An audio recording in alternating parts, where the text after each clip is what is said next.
In 2013, when we discussed this, it was the first time that Montgomery County had taken it on.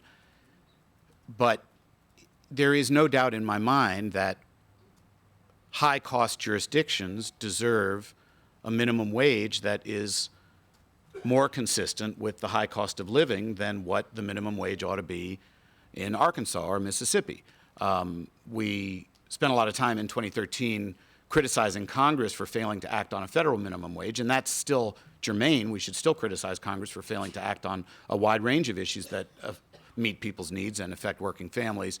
But a federal minimum wage will always be inadequate to address the wide ranges of cost factors. Costs are very, very different in Bethesda, Maryland, San Francisco, California, Los Angeles, California, New York City than they are in Boise or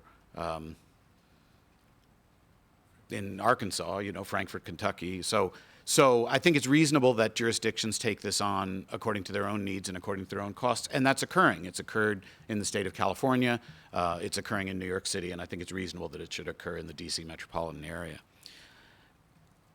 The economic literature is not open and shut. This is a fairly new effort on the part of state and local governments, and so we don't have a lot of evidence about the effect or to address the concern about disemployment. There was a very good article a few weeks ago that pointed out that we don't have an absolute standard that no low-wage jobs will be lost before we address other health and safety concerns. We, as a society, eliminated child labor. Well, that led to the loss of jobs, but it was the right thing to do. So it is possible that at the very low end, some employers will make different decisions. I hope that when we take this to the HHS committee, we can assemble some evidence as to what sectors are the very low-wage jobs found in Montgomery County. Are they fast food, as people allege? Are they direct service to disabled clients? What are the sectors in which the very lowest wage jobs are found? And where do those workers live? Can they afford to live in Montgomery County, or do they have to commute long distances in order to support themselves and their families? These are important facts to understand better, and I hope we will try to understand them better. Mr. Elrich is absolutely right. We're not proposing a $15 an hour minimum wage today.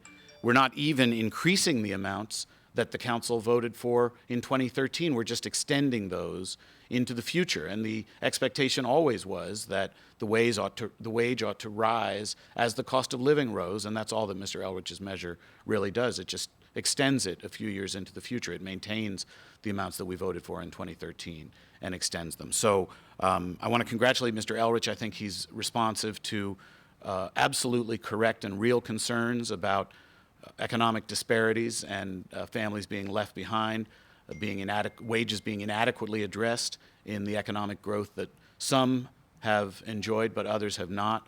And I'm happy to join with him and work closely with him as we advance this prudently and carefully and assemble as much data and information as we can as we consider it. I don't think that, and Mr. Elrich, to his great credit, has not, I don't think we ought to be too fixed on the precise amount in a precise year. I think we're doing the best we can to raise standard of living for those at the bottom end, and I think we ought to be flexible, as Mr. Elrich consistently has, in working with the county executive, working with the District of Columbia to arrive at the precise target. But I'm happy to join in the beginning of this conversation, and again, I commend Mr. Elrich for his work on this issue.